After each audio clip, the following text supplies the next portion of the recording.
વિધાનસભાની ચૂંટણી જેવો રાજકીય ગરમાવો આ વખતે સ્થાનિક સ્વરાજ્યની ચૂંટણીમાં આવ્યો હતો.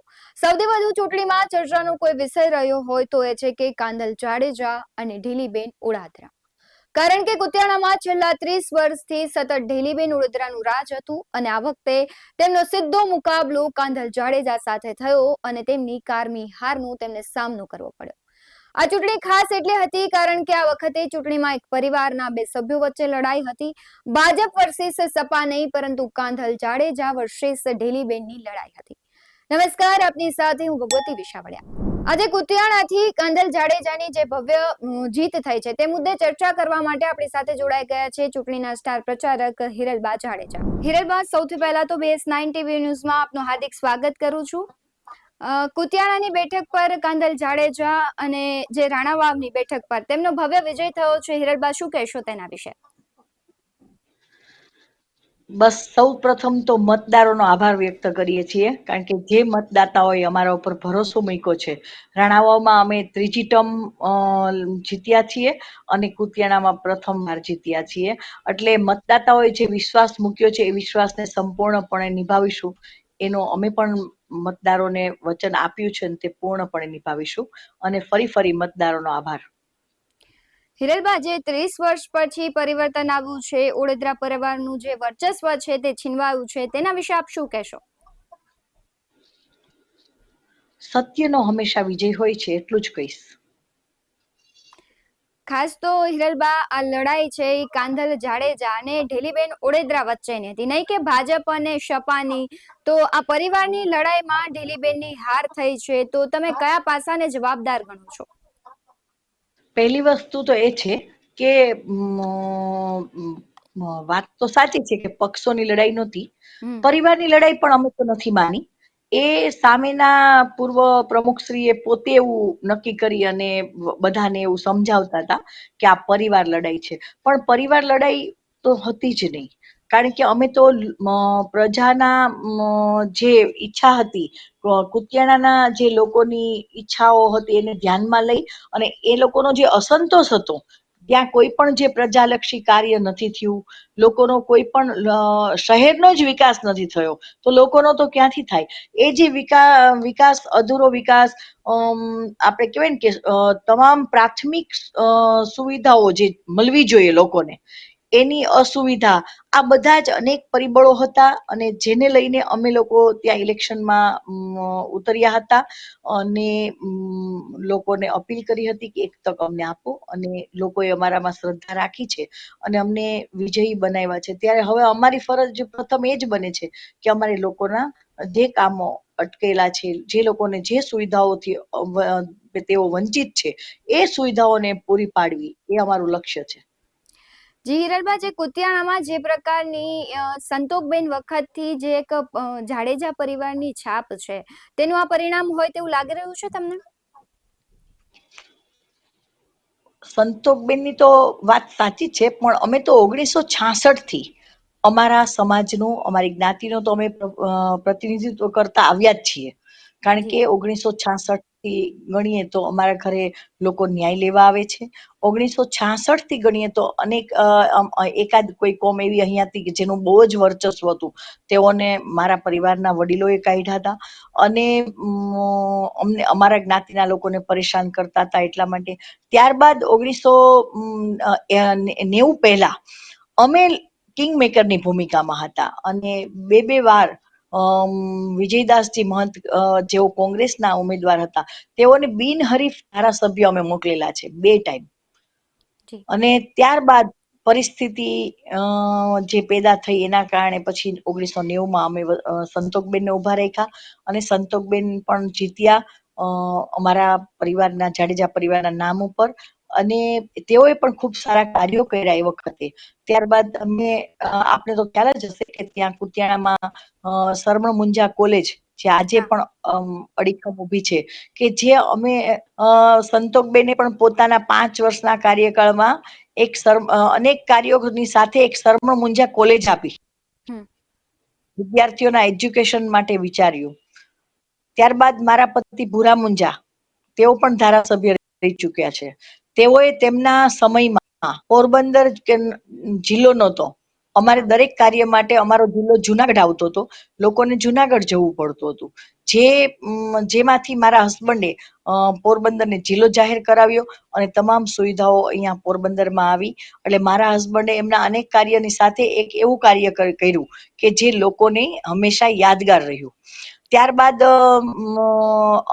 અમે 3 ટર્મ ન જીતી શક્યા, કારણ કે આ લોકોનો વંટોળ હતો અને લોકોને બહુ જ વિશ્વાસ હતો કે ભાઈ અહીંયા આપણને આ પક્ષમાંથી લાભ મળશે. પણ તેઓ પણ કદાચ ન કરી શક્યા. એટલે 2012માં કાંધલ ફરીથી મળ્યું કે કાંધલને આપણે ઉભો રાખવો, અને કાંધલ લોકો સમક્ષ ગયો અને કહ્યું કે ભાઈ એક તક મને આપો, તમારા દરેક કાર્ય કરવાની જવાબદારી મારી છે. અને લોકોએ પૂર્ણ વિશ્વાસ સાથે તેને ત્યારે પણ બહુમતીથી જીતાડ્યો, અને એ એક તકની જગ્યાએ આજે 3જી તક છે. અને તમામ તકોમાં તે લોકોના વિશ્વાસનું સંપૂર્ણપણે એને પાલન કર્યું છે. માટે જ આજે અમારા કાંધલ જાડેજાના નામ ઉપર લોકોએ ફરીથી એકવાર વિશ્વાસ મૂક્યો છે. કુતિયાણાની પ્રથમ તક છે, જે મતદાતાઓએ અમને અમારા ઉપર પૂર્ણ ભરોસો મૂકીને વિજયી બનાવ્યા છે. આવાવ જે આજ વખતે અમારી 3જી ટર્મ છે, જ્યાં રાણાઓમાં શ્રેષ્ઠ વિકાસ, શ્રેષ્ઠ બગીચા, રોડ, લાઈટ, જે તમામ પાયાની સુવિધાઓ તે આપી છે. અને માટે જ 3જી ટર્મમાં 28 સીટમાંથી 20 સીટ અમારી આવી છે. અને જી એવી જ રીતે હિરલબા. કુતિયાણામાં પણ હાજી. હા. આગામી દિવસોમાં તમે કુતિયાણાનું ભવિષ્ય કેવું હશે, કેવું જોઈ રહ્યા છો?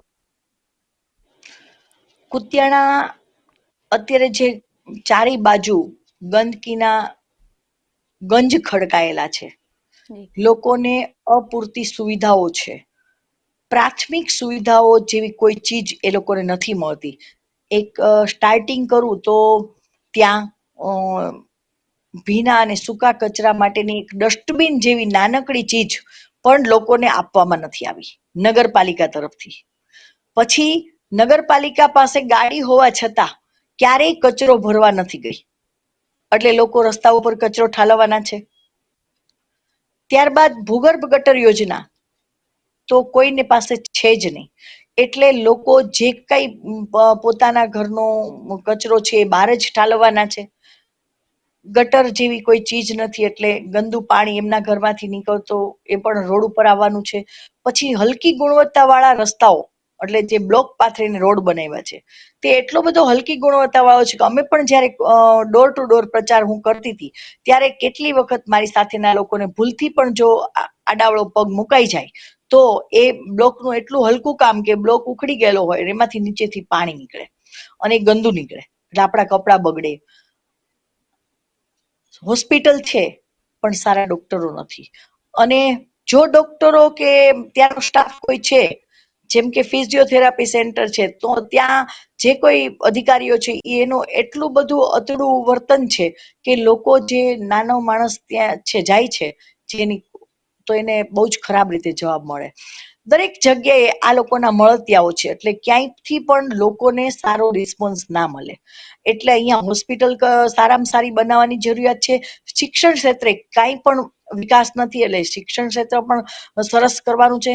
શિક્ષણ ક્ષેત્ર કર્યા પછી સૌ પ્રથમ તો આ શિક્ષણ ક્ષેત્ર ને બધું તો પછી થશે, પણ એ પહેલા પ્રથમ તો નગરપાલિકાની ગાડી દરરોજ લોકોને ત્યાંથી કચરો લેવી જોઈએ, ડસ્ટબિનો આપવી જોઈએ, ભૂગર્ભ ગટર યોજના છે એ થવી જોઈએ, સુલભ શૌચાલયો જે ક્યાંય પણ નથી તે બનવા જોઈએ. દરેક જાહેર માર્ગ ઉપર જે ડસ્ટબિન હોવા જોઈએ તે પણ નથી, એટલે એ પણ વ્યવસ્થા કરવાની છે. ચોમાસામાં કોઈ પણ ગટર યોજના ને પાણીની કોઈ પણ જાતની વ્યવસ્થા ન હોવાના કારણે જે પણ વરસાદ પડે અને જે પાણી ભરાય, લોકોને કેડ સમાણા પાણી ભરાઈ જાય છે, એટલે એ પાણીના નિકાલ કરવાની વ્યવસ્થા કરવી પડશે. અને કુતિયાણામાં જ્યાં જુઓ ત્યાં કચરાના ઢગલા ખડકાયેલા છે, જી. એ દરેક એ કચરો હટાવવો પડશે. પછી નગરપાલિકાના 4 બગીચાઓ જે ફક્ત ને ફક્ત કાગળ ઉપર રહ્યા છે, જે એ લોકોનો ભ્રષ્ટાચાર છે, ભ્રષ્ટાચાર અને ભય આ એટલું બધું એ સામેના પક્ષે ફેલાવ્યું હતું કે લોકો ખુલીને બોલવા પણ તૈયાર નહોતા. સ્મશાનના લાકડાની ગ્રાન્ટ પણ આ લોકો ખાઈ ગયા છે. પ્રધાનમંત્રી આવાસ યોજનાના મકાનો તેઓ એમ કહે છે કે અમે 2500 બનાવ્યા છે. મને તો એટલા બધા નથી દેખાતા, પણ 2500 મકાનોમાં એક મકાને 1 લાખ રૂપિયા તો કરપ્શન લીધું જ છે. અને કોન્ટ્રાક્ટરો પણ પાછા એના, એટલે એ મકાનનું કામ પણ જે બને એ બિલકુલ ખરાબ ગુણવત્તા વાળું બને, એટલે લોકોને એમાં પણ મુશ્કેલીઓ. મને કેટલાક લોકો તો એવા મળ્યા કે જેમણે એવું કહ્યું કે બેન, અમે જયારે અમારી આવાસ યોજના માટે ફોર્મ ભરવા ગયા ત્યારે ખબર પડી કે અમારું આવાસ યોજનાનું મકાન, એ લોકો અમને એવો જવાબ આપે છે કે તમારી આવાસ યોજનાનું તો મકાન તો પેલા બની ગયું છે, બરોબર. હવે તમે ના બનાવી શકો. તો આનો મતલબ શું? કારણ કે ક્યાંક ને ક્યાંક ભ્રષ્ટાચાર થયો છે. જ્યારે કોરોના કાળ હતો ત્યારે કોરોના કાળની અંદરમાં કાંધલ જાડેજાએ 8 જેટલા કિચન, એટલે કે 8 જેટલા રસોડા ચાલુ કર્યા હતા, અને લોકોને ઘરે ઘર સુધી જમવાનું અને સારું જમવાનું પહોંચાડ્યું હતું. અને રાશન કીટો 2 મહિના પોતાના ઘરમાં ચાલે એવી રાશન કીટો પણ મોકલાવી હતી. તેની સામે આ લોકો એવું કાર્ય તો કાંઈ જ નથી કર્યું, પણ ઉપરાંત જે લોકોની દુકાનો બંધ હતી એ દુકાનોમાંથી સામાન બહાર કાઢી અને આ લોકોએ, જેમ કે બીડી કે ફાકી કે જે કઈ હોય ને, કે એ બધાના કાળા બજાર કર્યા હતા. એટલો ભ્રષ્ટાચાર ત્યાં છવાયેલો છે. એટલે સૌ પ્રથમ તો આ ભ્રષ્ટાચારને ડામવાની સૌથી મહત્વનું કામગીરી સારી સેવા કરી અને આપવી પડશે. અને હવે પછીથી અમારી નગરપાલિકામાં ક્યારેય ભ્રષ્ટાચાર નહીં થાય એનું પણ અમે વચન આપ્યું છે. અને એ વચનમાં લોકો એટલે વિશ્વાસ કરે છે કે કાંધલ જાડેજાને આટલી ગ્રાન્ટ મળતી હોવા છતાં એ ગ્રાન્ટમાંથી ક્યાંય પણ આજની તારીખમાં ભ્રષ્ટાચાર નથી થયો. દરેક ગામને ગ્રાન્ટ મળી છે. અમારા દરેક ગામડા રોડ, રસ્તા, લાઈટ, પાણીથી સુવિધાઓથી સજ્જ છે. આજે કુતિયાણાની અંદરમાં સ્ટ્રીટ લાઇટ પણ નથી પ્રોપર, એટલી ખરાબ હાલત છે. તો આ બધું જ અમારા ભાગે જે કામ કરવાનું આવ્યું છે, લોકોએ જયારે વિશ્વાસ મૂક્યો છે ત્યારે એ કામ કરી અને આ કુતિયાણાને રોલ મોડેલ બનાવી આપશું એવી અમારી એક નેમ છે. હિરલબા, તમને હું પૂછવા માંગીશ કે જે ઢીલીબેન ઓળોદરાનું અત્યાર સુધી શાસન હતું તે દરમિયાન આ વિકાસ કામો નથી થયા, એને લઈને પ્રજાએ પોતાનો મિજાજ બદલ્યો છે અને કાંધલ જાડેજાને આ વખતે જીત અપાવી છે. શું લાગી રહ્યું છે તમને?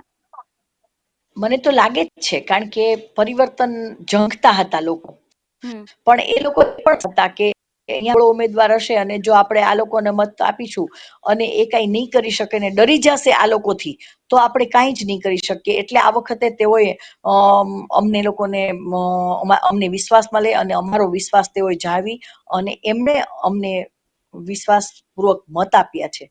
ત્યારે જ્યારે તેઓએ લોકોએ વિશ્વાસ મૂક્યો છે, તો અમારી પણ ડ્યુટી છે કે અમારે એ વિશ્વાસ ઉપર ખરું ઉતરવું. હિરલબા, જ્યારે સરમણ મુંજા જાડેજા થી લઈને ભૂરા જાડેજા, સંતોકબેન જાડેજા, ત્યારબાદ કાંધલ જાડેજા અને હવે કાના જાડેજાની રાજકારણમાં એન્ટ્રી થઈ છે, આપ શું કહેશો તેના વિશે?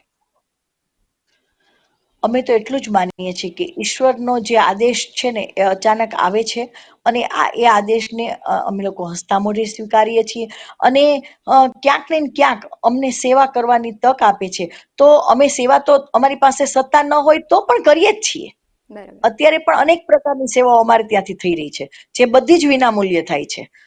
ઈશ્વર અમને ઘણું આપ્યું છે, પણ ઈશ્વર સત્તા સાથેની જે તક આપે છે ને, એ તક ઈશ્વરની આપેલી તક છે, મતદાતાઓ દ્વારા આપેલી તક છે.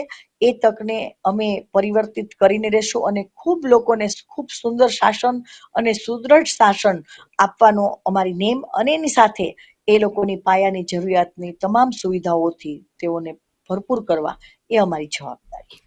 હિરલબા, જ્યારે એક જ પરિવારના અને એક જ્ઞાતિના બે ઉમેદવારો ઉભા હોય છે ત્યારે જ્ઞાતિજનો છે અથવા જે લોકો છે તેનામાં અસમંજસ હોય તેવું નથી લાગી રહ્યું? મને તો આ વખતે અસમંજસ જેવું કઈ ન લાગ્યું. હા, જે લોકો એજ્યુકેટેડ નથી, રોજ મજૂરી કામ કરે છે, એવો જે નાનો વર્ગ છે, એમને આ લોકોએ એમાં જે રૂટીન હોય એ પ્રમાણે એ લોકોએ પોતાના મત મેળવવા માટે થોડું ઘણું કર્યું. બાકી જે સમજદાર વર્ગ છે એ લોકોએ તો પૂરેપૂરી રીતે અમને બધી જ સીટો આપ વિચાર કરો, વોર્ડ નંબર 2 માં અમારી ફક્ત 2 સીટ હતી, બરાબર છે, અને અમારી 4, 5 અને 6 3 વોર્ડમાં 4 ઉમેદવારોની પેનલ સહિત અમારી આવી, એટલે લોકોએ અમારા ઉપર પૂર્ણ વિશ્વાસ મૂક્યો છે તે અમને પ્રતીત થાય છે. જી હિરલબા, આપ જોડાયા તે બદલ આપનો ખૂબ ખૂબ આભાર. Thank you. જે પ્રમાણે હિરલબા સાથે વાત કરી તેમણે કહ્યું કે જે કુતિયાણામાં પ્રાથમિક સુવિધાઓ છે તેનો 30 વર્ષથી અભાવ હતો. આ વખતે કાંદલ જાડેજા ચૂંટાયા છે તે આ વખતે પ્રયત્ન કરશે કે જે સામાન્ય પ્રજા છે કુતિયાણાની તેમને પ્રાથમિક સુવિધાઓ મળે અને કુતિયાણાનો વિકાસ થાય. આવા જ વધુ અહેવાલો સાથે ફરી મળતા રહીશું. તમે અમારી યુટ્યુબ ચેનલને સબસ્ક્રાઇબ કરવાનું, અમને ફેસબુક અને ઇન્સ્ટાગ્રામ પર ફોલો કરવાનું ભૂલશો નહીં. બાકી નવી અપડેટ્સ મેળવવા માટે આપ જોતા રહો BS9 TV ન્યૂઝ. નમસ્કાર.